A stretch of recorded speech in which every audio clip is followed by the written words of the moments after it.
You got to pick one, and you got to do the one that works with your market and your business. Especially with branding efforts, consistency, and having the right expectation for yourself when you're investing in it is really important. Or if you're going to do marketing, like do one thing really well and like own that thing before you go on and try and like do everything.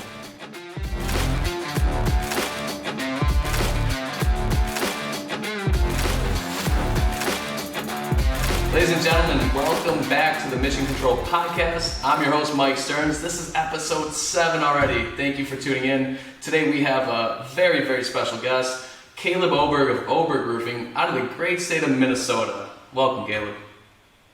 What's up? Lucky number 7. Let's go. Listen, man, happy to have you today, for sure. You're going to want to stick around from start to finish. We've got a great story. It's compelling, it's enticing, it's everything you could think of, dream of, and so much more. Again, thank you, Caleb. So, just to kind of give you guys some context, I met Caleb at an event that was put on, about 3 weeks ago? It was Roofing Ahead of the Curve, brought to you by TJ McCormick, the world's greatest roofer, and EuroShield, among many others. And I'm walking into the event, and we're in the lobby-ish area where vendors are getting set up. And I see this guy, and he looks like he knows his shit. All right, so obviously I'm intrigued. So me being me, we strike up a conversation. I had him like my YouTube channel. That was great. Appreciate you, Caleb. But he had a story. It was a story as far as like how he's gone about marketing his company. And it truly is unique in the sense that I have dealt with hundreds of contractors, and I don't think anyone has gone about acquiring the type of year-over-year growth that Caleb has by the means he has. So we're going to talk about that in a little bit. But Caleb, why don't we introduce you in the sense of like, who is Caleb Oberg? How did you get started in roofing? Give the fans what they want. Let's hear it. Right on, man. Well, I'm 41 years old, and I've spent a majority of my life in the roofing industry. I've been doing it for 22 years. And I'm a father of 4. I got 2 grandbabies. Wow. Very busy. Love doing a lot of everything: sports, shooting, hunting, you name it. Nice. Just got done playing a state softball tournament over the weekend. Came in 4th place. Unfortunately, we didn't take down the ship, but you know. Oberg Roofing, we started in 2017. Just been rocking and rolling ever since. Okay, so you started right around 5 years ago. You've been in the industry for 22 years. Carry the one. So that leaves 15 years between you getting started and Oberg Roofing coming to fruition. So what was that journey like? Oh man, it was a long journey. Started, year 1, my uncle had a roofing business out in the southwest corner of Colorado. It's not the nice part of Colorado. It's kind of like the desert. Okay. And he asked me to come out there. I was 20 years old, and I was kind of in between jobs. Didn't really ever give roofing a thought because, I don't know, like my dad's history, whatever. He kind of been working in like warehouses and stuff like that. He was a supervisor for many years. And I had kind of dabbled in that myself. I was kind of looking for something else. A couple of my buddies were doing framing and some other labor work, and I thought maybe, this could be something for me. So gave it a shot, went out to Colorado, spent 3 months in the spring out there. Basically I'll tell you, dude, the first roof I ever did is still to this day the worst roof I've ever done. So that's something, man, because literally every job after that, my entire roofing career as a roofing installer has been easier than the first one I did. So, and for roofers out there, you'll get this. Probably anybody. We were up on this shack up in the woods or up in the hills a little bit, and it was this old, hand-built place, and the framing on the roof, the decking was like this really thick, like 3/4 to 1 inch board. It was all, hand cut or whatever. And there was 3 layers of cedar shakes installed in this roof that all had to be torn off. A lot of fun tearing it off, right? The 3rd layer was nailed on with 16 penny nails. I'm telling you, I was like, I think I got, carpal tunnel on one roofing job. I don't know what possessed me to keep going. But I was like, whatever. I'm like, I'm in Colorado, right? I'm not gonna like, bail out and head home now. I'm gonna see what else is out there for me. So, yeah, I mean, it got started out there. That lasted for a few months. My uncle was planning on moving back to Minnesota anyways. It's where he was born and raised. So he came back to Minnesota. He had some connections here in the roofing industry, other companies that he would kind of subcontract from. He was also getting a few of his own jobs from some people that he knew. So I was kind of doing that. I had enough skills, and then he gave me all of his kind of equipment anyways to like continue to do roofing here. So basically found a couple of guys that wanted to work. So we did that for a little while. Ended up going down to the cities, doing some work down there in the Minneapolis area. I'm from St. Cloud, Minnesota. It's about an hour north of the Minneapolis metro area, just for context. So yeah, I mean, like that ultimately didn't go down like the greatest path. It didn't continue too much there. Eventually hooked up with a buddy that was roofing for another company in the St. Cloud area. So I moved back to St. Cloud. We had another friend that joined us, so there was like 3 of us out of the 5 guys on the crew, and we were doing a lot of new construction for this company that we were working for. We collectively became roommates, and we started talking a bunch about, how good we were at roofing. And I was like, man, this is easy. Like, we should turn this into a business, right? And so basically we had that idea. We didn't have a plan or anything. The owner of the business found out. I was kind of talking to his sister, on the weekend or whatever. I didn't know they had a talking, relationship much. They were kind of 2 different people, hung out with 2 completely different crowds or whatever. Anyway, she told him, and he fired all 3 of us. He called us into his office, said, if you're going to start your own business, you're going to do it right now. Fired us. Wow. So, of course, we started our own business. At this point, I'm 21 years old. And I've got 2 business partners, and this is 2001. And in my first year, and it wasn't even a full year, I made $35,000 my first year. It was more money than I had made previously doing anything before. So I was like, man, that was a success. So that kind of continued for a little bit, and then that partnership broke up, and then I started a new partnership with just the one other guy. His name was actually Caleb as well. So there was 2 Calebs roofing. Wow. And we were What are the odds? Legit. Yeah, literally. So he was a good dude though. He was sober by this time, so he was like a really good positive side of him, right? When you're 21, you just want to be like working a lot, drinking a lot, partying a lot. Yeah. But we'd hang out and party, but he'd keep stuff legit. Nice. So did that for a while. Eventually that company, and the ideas or whatever that everybody else had was going in a different direction. I decided that I didn't want to start a construction company building houses and this was in like 2007. Maybe 2007. And I could kind of see the market wasn't really going to continue to go on the way it was going. So I decided to hook up with the company, the owner that fired me originally, and see if I could potentially go work for him again. And with Welcome Arms, he welcomed me in and made me crew lead right away. And that was cool because he already had an established crew. They were kind of like bucking me or whatever, and I basically told them, I said, look, if any one of you guys can put on more square per hour than I can, I'll gladly give you the job. You can keep it, whatever. It's yours. You know what I mean? They're like, well, who are you? Yeah, they're like, who are you to even say like that? And I'm like, well, I'm your boss, technically. The owner told me I'm your boss. So, wager was on the board. Nobody could even touch me. So, I established, my hierarchy from there. Sure. It's pretty cool. I mean, that was like the old days, right? Like these guys get together and, we really were good roofers. We're like, we could shingle really fast. We killed it every day.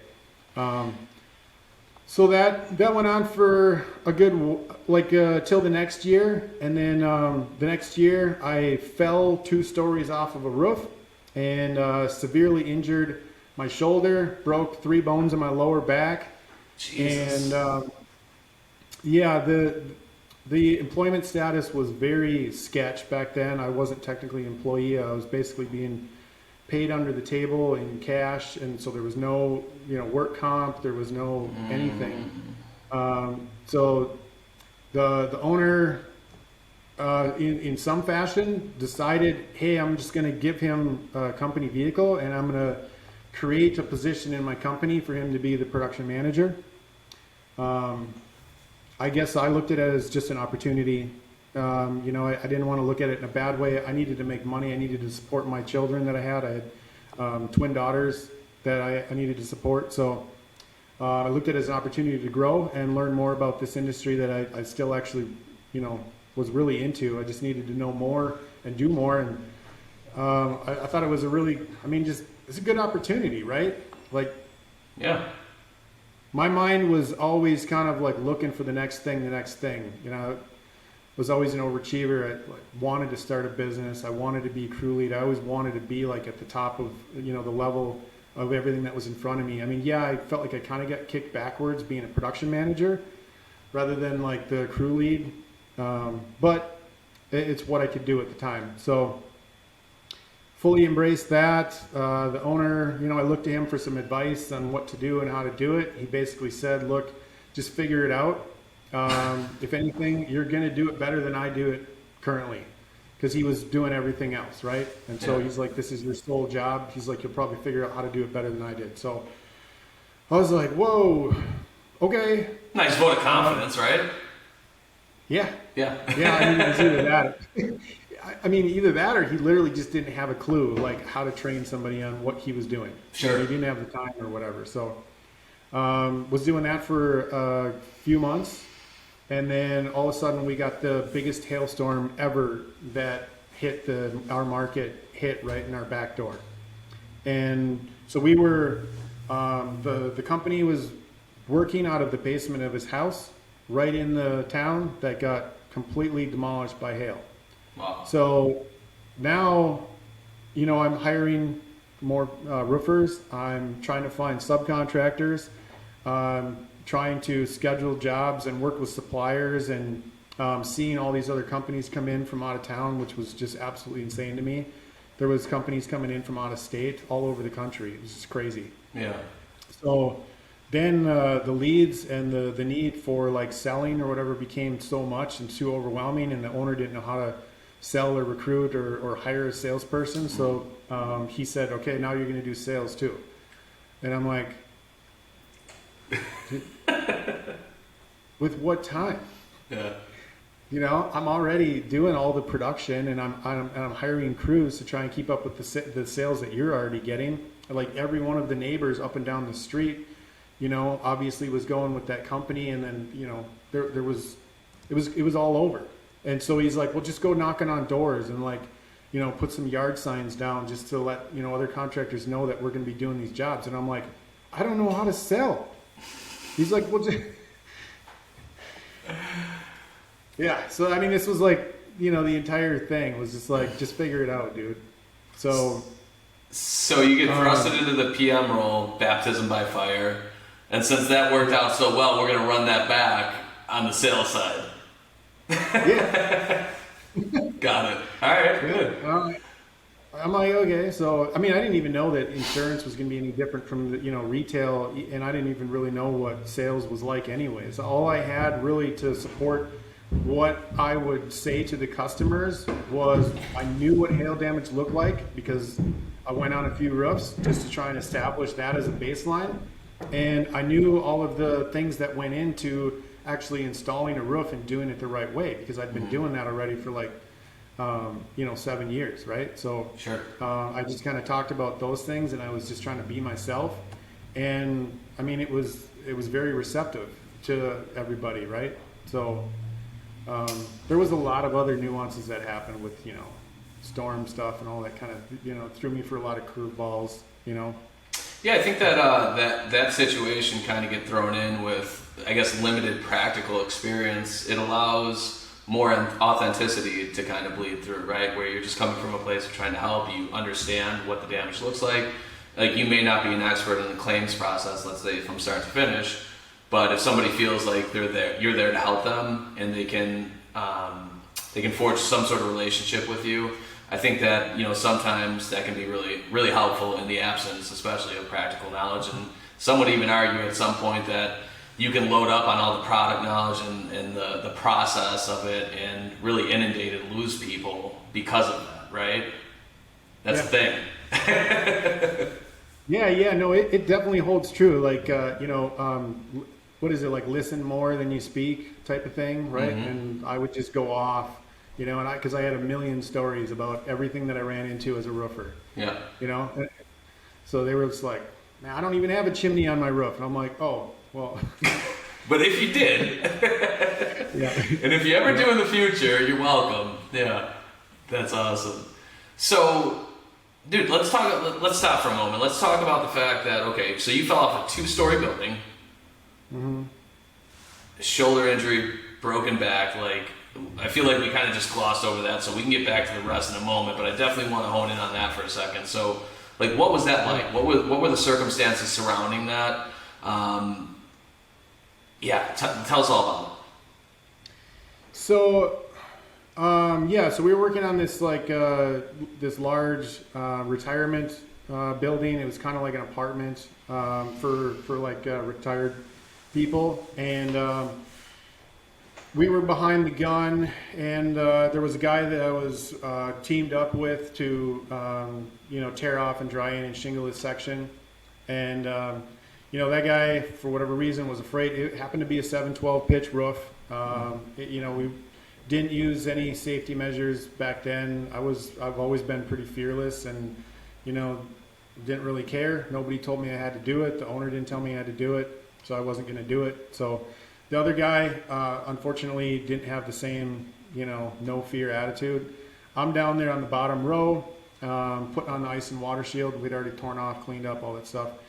I'm rolling it out. I was like, I had taken 2 of those 16-ounce NOS energy drinks. I think they still make those. You ever seen those? Yeah, I get a little jittery. Yeah. Yeah. They pack a punch. So, like I it was just like, that's just the way I was, man. Like, energy drinks just to get me going, keep that drive high. And, I was down there, like, expecting him to come and help me. And he was up there, like, afraid and didn't want to come down there. And so I was even more pissed and, like, going faster than I needed to. So I'm rolling out the ice and water shield, pulling the plastic and balling it up as I go. And I'm going really fast. And a little bit of that plastic just kind of got out of control. And I stepped on it and instantly just slipped. And because I was right at the edge of the roof, I hit the deck and fell off. And it happened so fast, so, I mean, there I am on the ground, looking up at the dude that was up there watching me work that I'm pissed off at, and I'm like,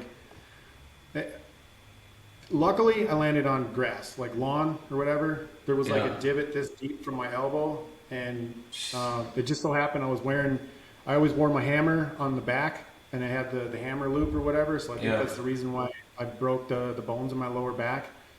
And my shoulder hurt worse than anything. I thought my shoulder was dislocated, so I was telling the dude, I'm like, can you just like check out my shoulder blade, see if it's sticking out, like just maybe pull my arm or something.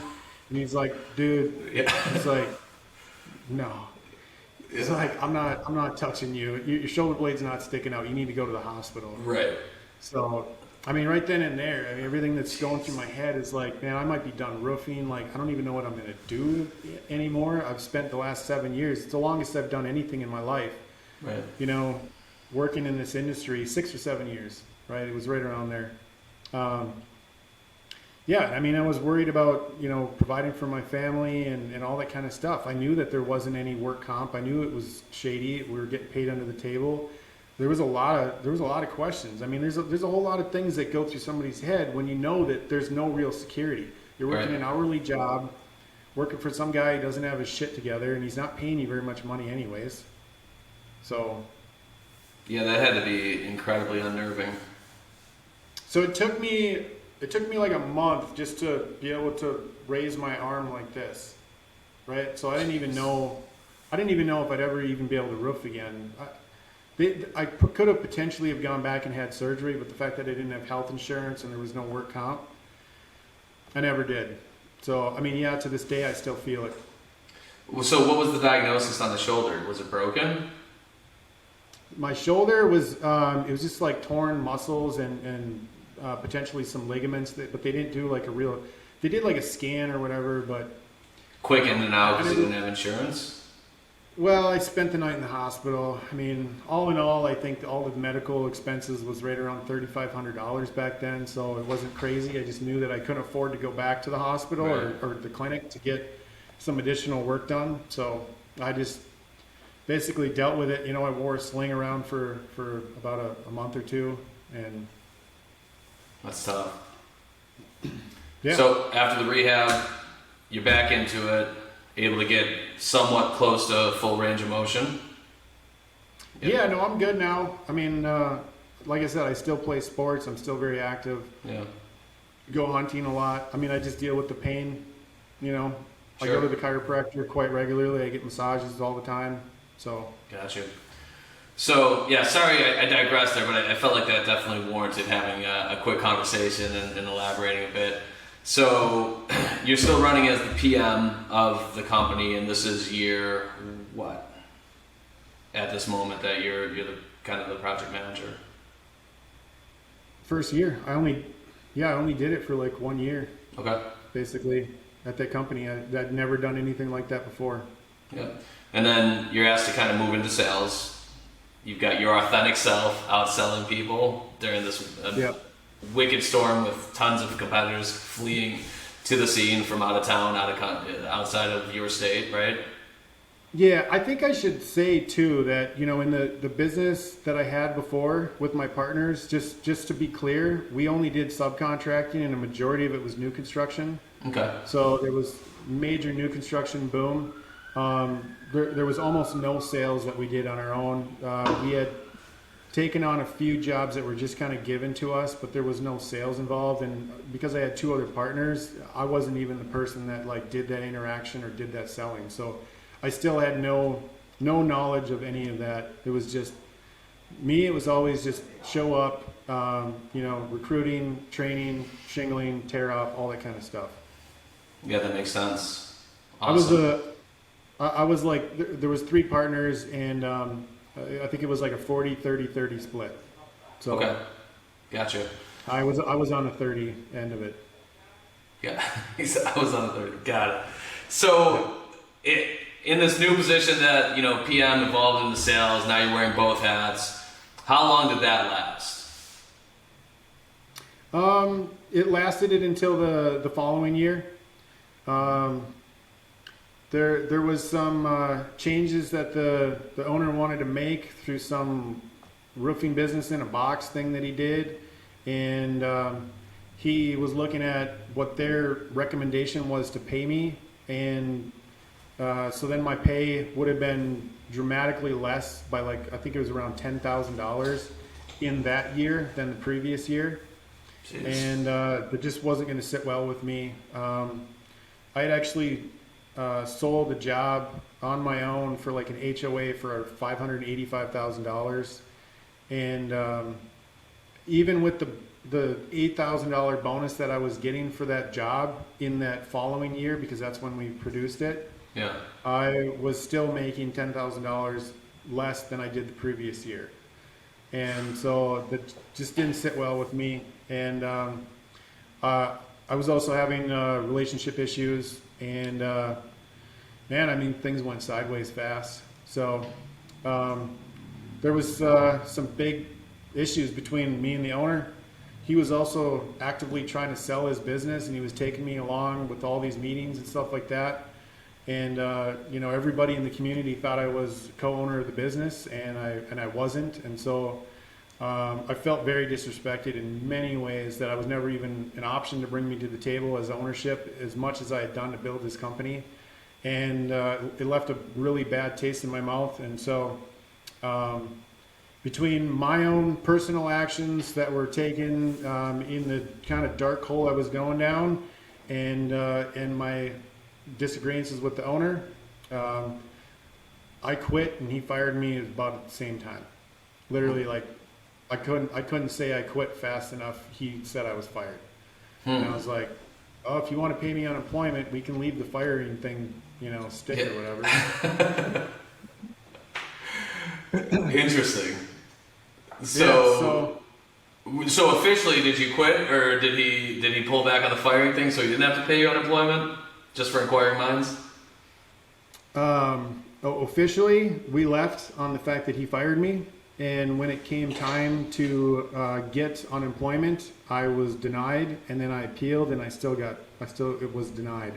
So, jeez, I've never received a penny of unemployment in my life, which is fine.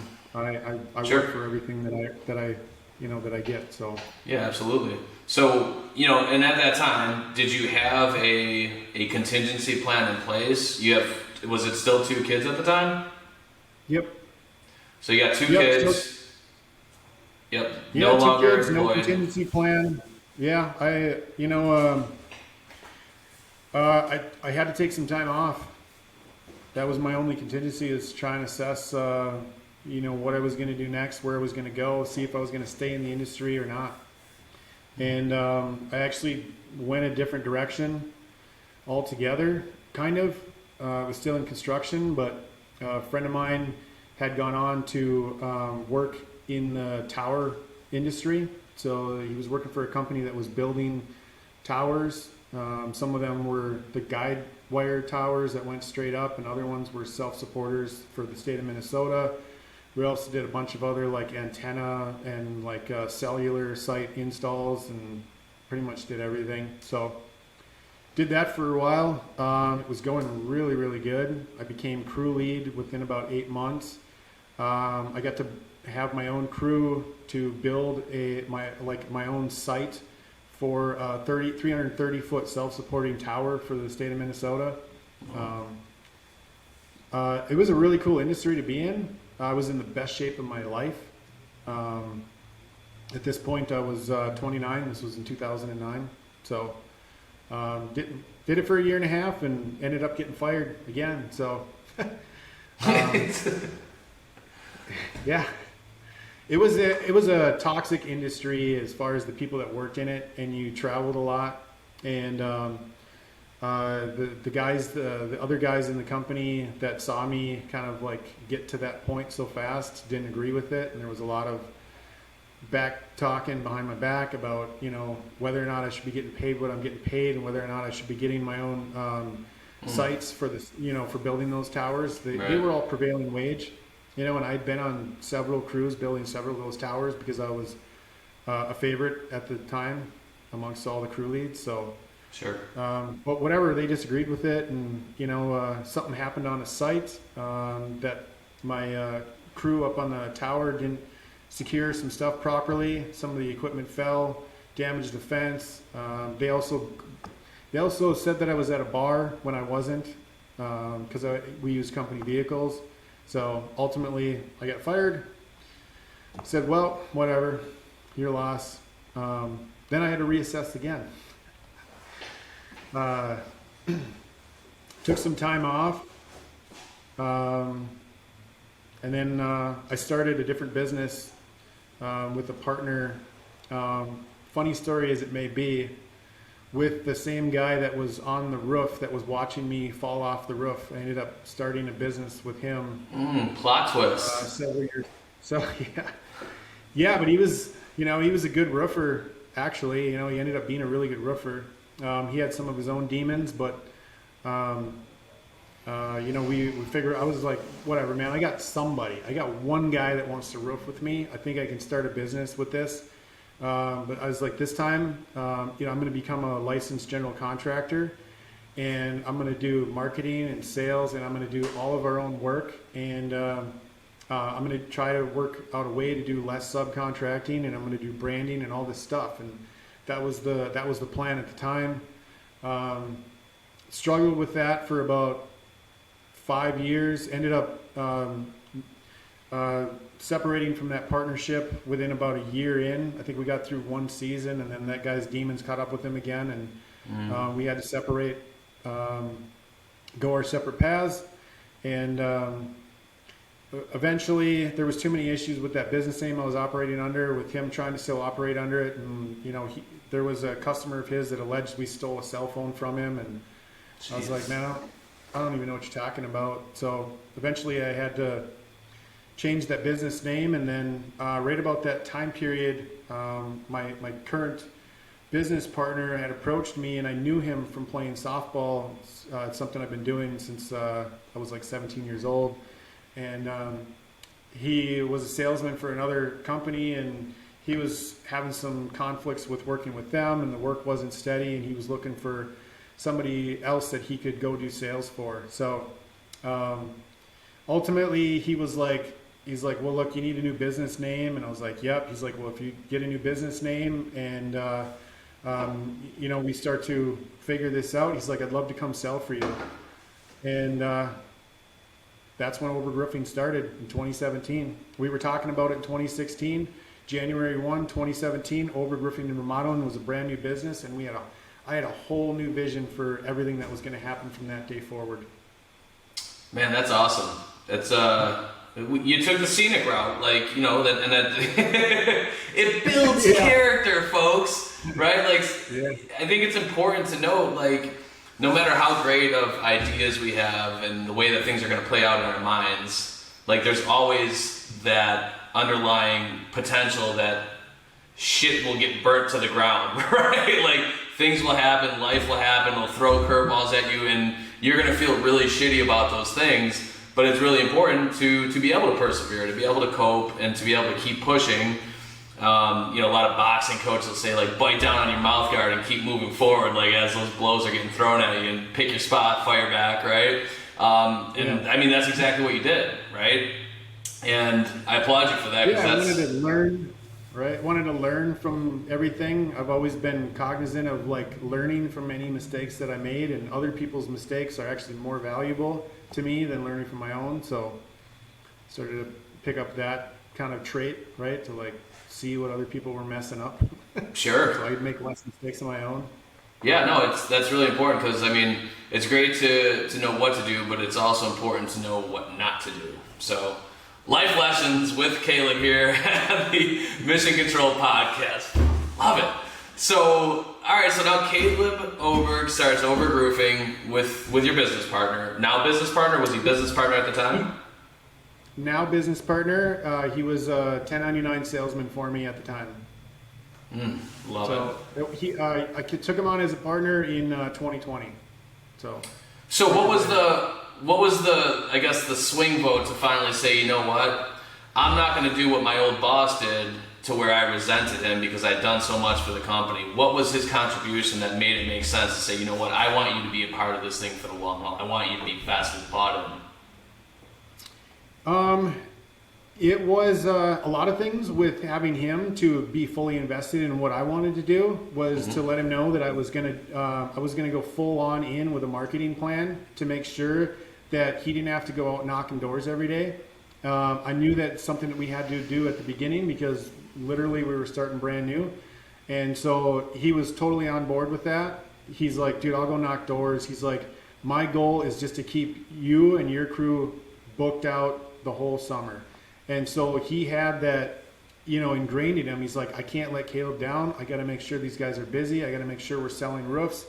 And, he was a cradle to the grave roofer, right? He did the sales, ordering the materials, communicating with the homeowners.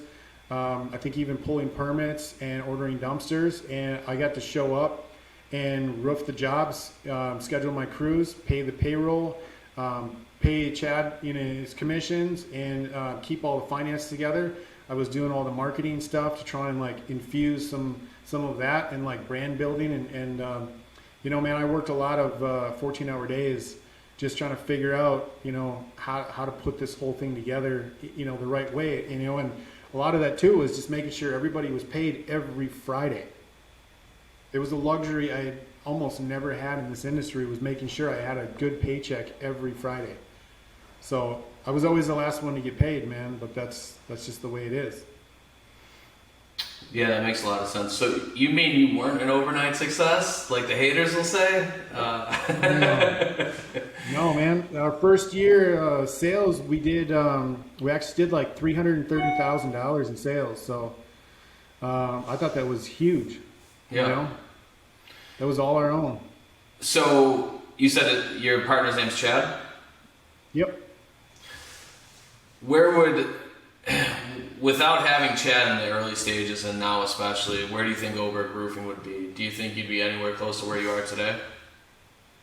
No, man. The first thing, absolutely. That was the first best thing for me as somebody that was in the trades, trying to figure out like how to like make this thing grow right from the start, was to have a dedicated salesperson. Yeah. And the second person I hired in the following year was another salesperson. Mm. So the only other person after that was a production manager. So, Yeah, I mean, that's really good insight, especially, for at the time a young business owner, right? I think it's really important to understand your limitations, and I don't mean that from the place of you can't sell. There's a million other things that have to be done within that business, any business, especially roofing, right? And especially if you're dealing with claims like in Minnesota.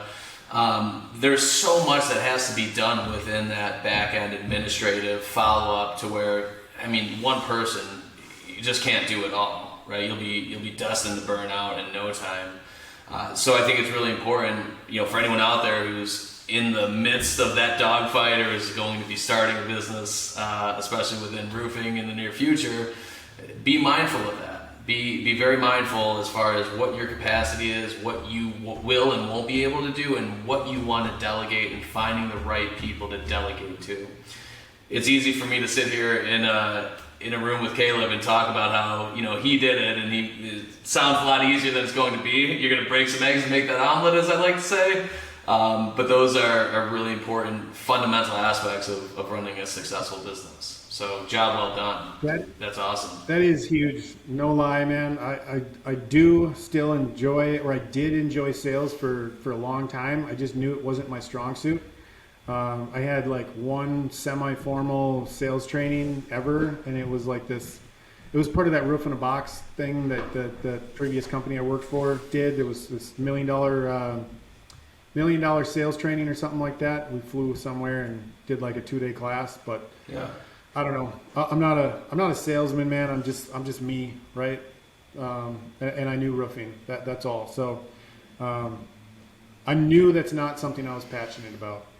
I was passionate about the roof being done properly, the homeowner having a good experience and being notified, to make sure that we were putting on a good quality product, right? And just to kind of like how that thing grows, right? Like building a brand and a company meant so much to me at this point in my life. I wanted to get it right, like no matter what. I wasn't gonna mess it up this time. I put my name on the company, and I wrapped my trucks, and I was like, this is it. This is happening. Like, I love that shit. There's no going back.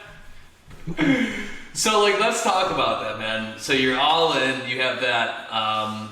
You've got your name attached to it. So, maybe that fuels you a little bit more to be like, this thing cannot fail, right? Because now it's my name plastered all over. It's my reputation. Maybe that made a difference. Maybe it didn't. But now Oberg Roofing is everywhere. You talk about the brand, right? You talk about building a brand and you wanting that to happen. So what was your path to making Oberg Roofing what it is today?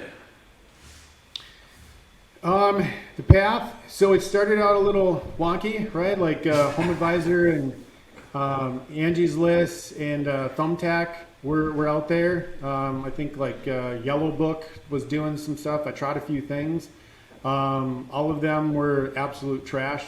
I was mostly just spinning my wheels, but the good thing is I spent a majority of that doing those things in the previous company that I had tried starting up, you know, and I was getting leads, but I was having to like go to the leads in the evening or get to them before somebody else, and being a roofer, and there was a lot of things. Like I was roofing every day and trying to, you know, still be on my phone to capture those leads that were coming through, and they were still so garbage. The people I was even competing with were worse than my small company, right? They were like the true chuck in the trucks, like just Right. terrible.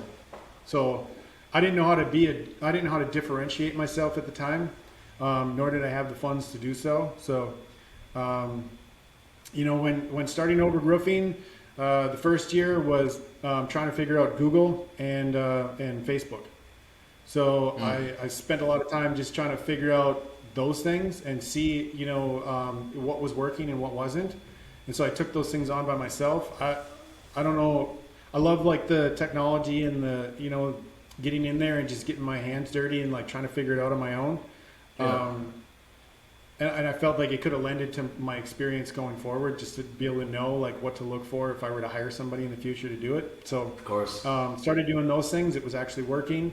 By the time we got to 2018, I had gone to the radio station to talk to them about doing some radio advertising, and you know, still it sounded really expensive, and I figured I was going to try it anyways. I couldn't go all in like I had heard, but and I don't know why like the radio station was the next thing. I just figured like, look, there's no other roofing companies in my market actually doing it.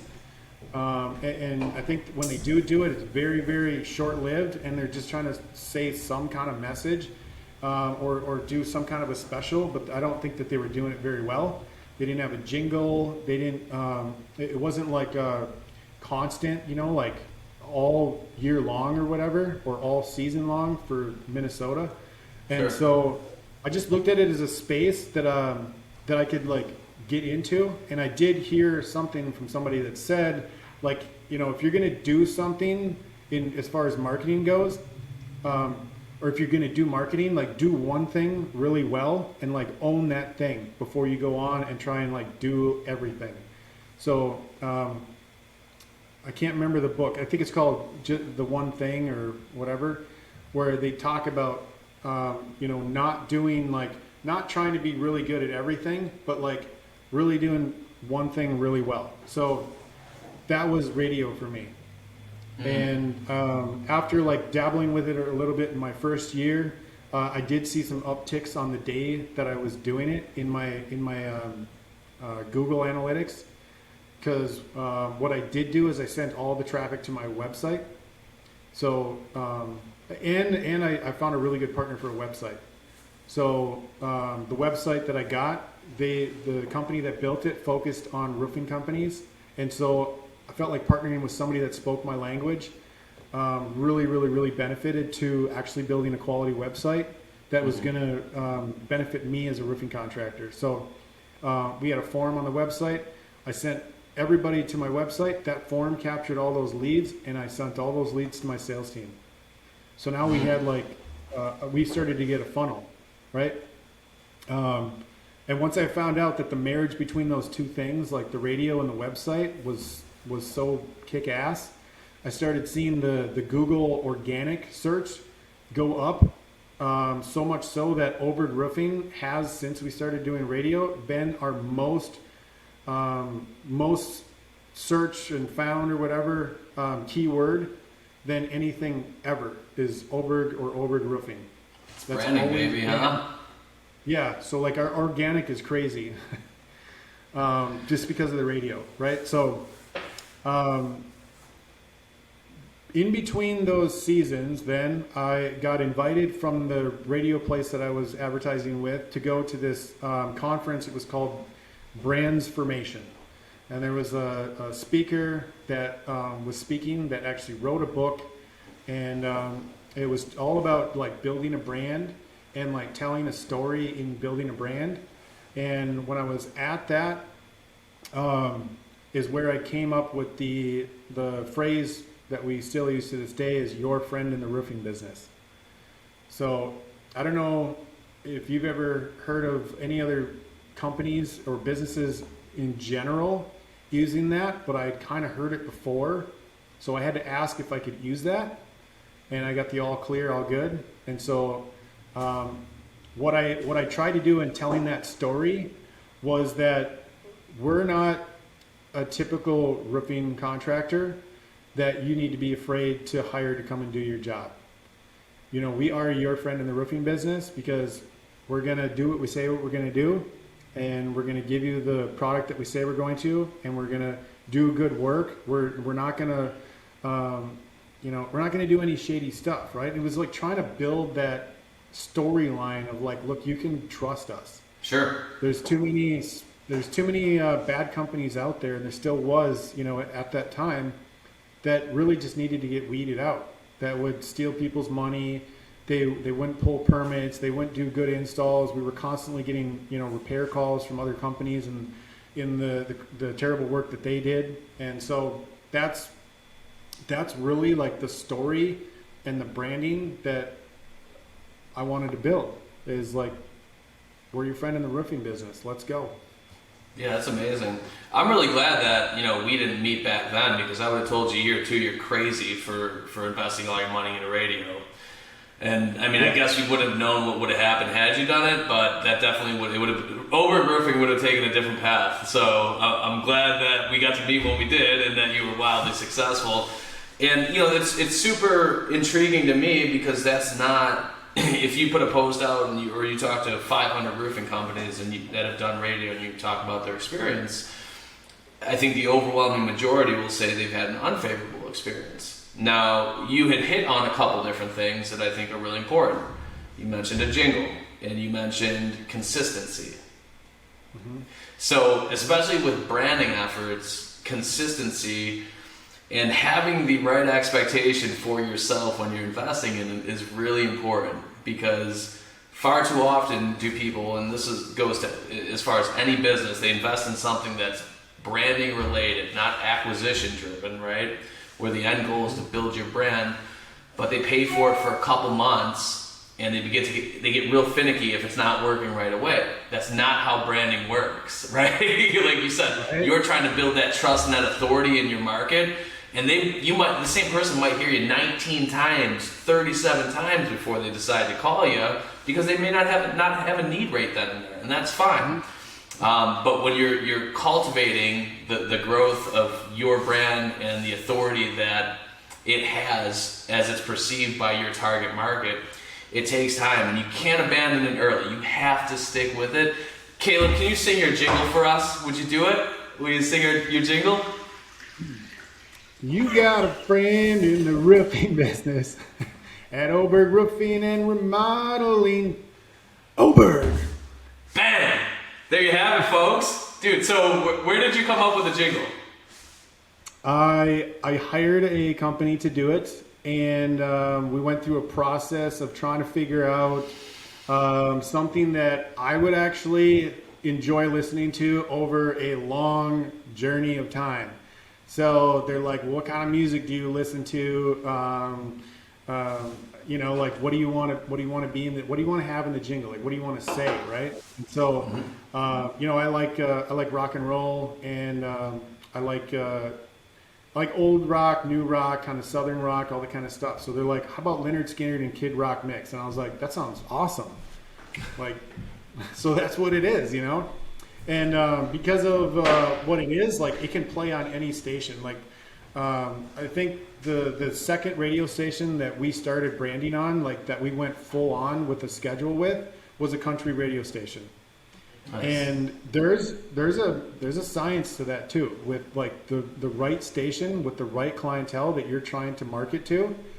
If anybody's looking to get into it, I would tell you straight up, like, go straight to country, man. Those people are great customers. They're great people, and they got money.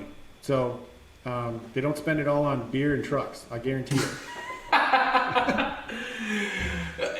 You make a really good point, and I think one that's worth shining a light on a little bit more, not only just in the context of radio, but you have to understand, based on where you're placing your efforts, from whether it's marketing, advertising, branding, acquisition, you have to understand, like, being contextually relevant based on who's in that space that you're advertising to. So the people that are on Instagram aren't the same people that are on Facebook, aren't the same people on TikTok, aren't the same people on radio. So having your brand messaging aligned contextually with who's on the other end of those airwaves or that smartphone or whatever it is that they're going to be accessing your brand messaging with is really, really important and can make a huge difference as far as the outcome of your advertising or branding efforts.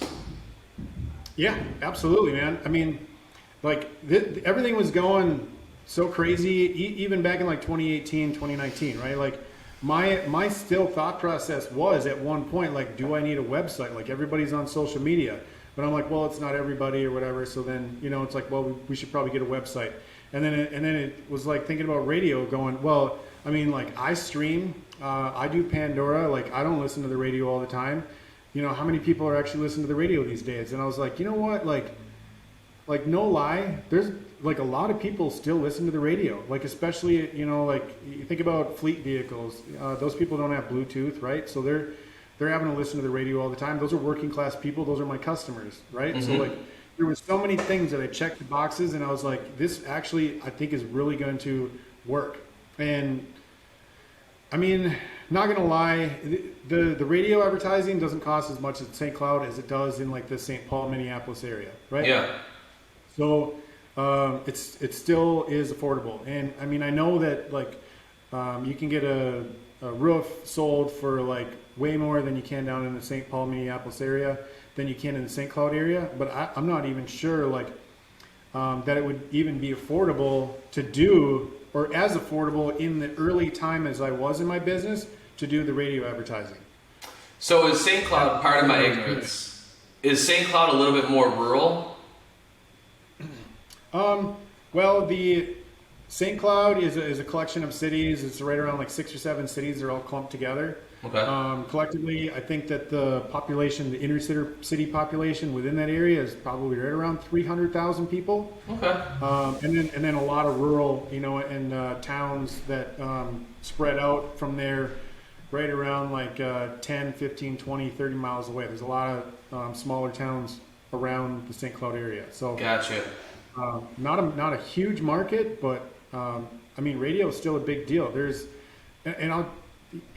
the example. I am currently on 8 radio stations that broadcast in the St. Cloud area out of probably about 20 or more, 24. Okay? Mm-hmm. So even in this smaller market, there's still like a lot of radio stations. So there's a lot of listeners. The only reason those radio stations stay in business is for people that actually advertise with them. We pay all their bills. Yeah. Right? Otherwise, they don't have a business. Sure.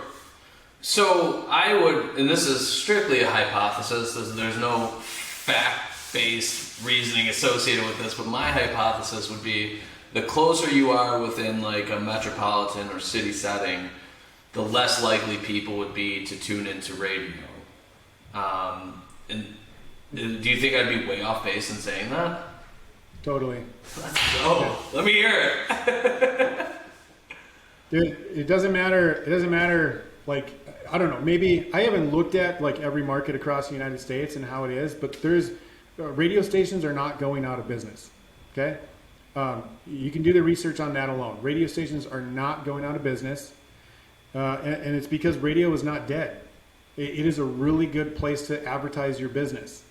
Okay, and one of the best ways to do it is being consistent and providing a good message and having a jingle to have that audio tune that gets stuck in people's head. I can't tell you how many times I've heard people tell me that they cannot get our jingle out of their head. It's stuck. Yeah. It's stuck. People tell me that they think I'm on the radio every day of the week, all the time. Yeah. And I'm not joking, man. They're like, you're on every day. And I'm like, no, I'm not. I'm on. Yeah, we didn't do that package. I can assure you we're not. Yeah.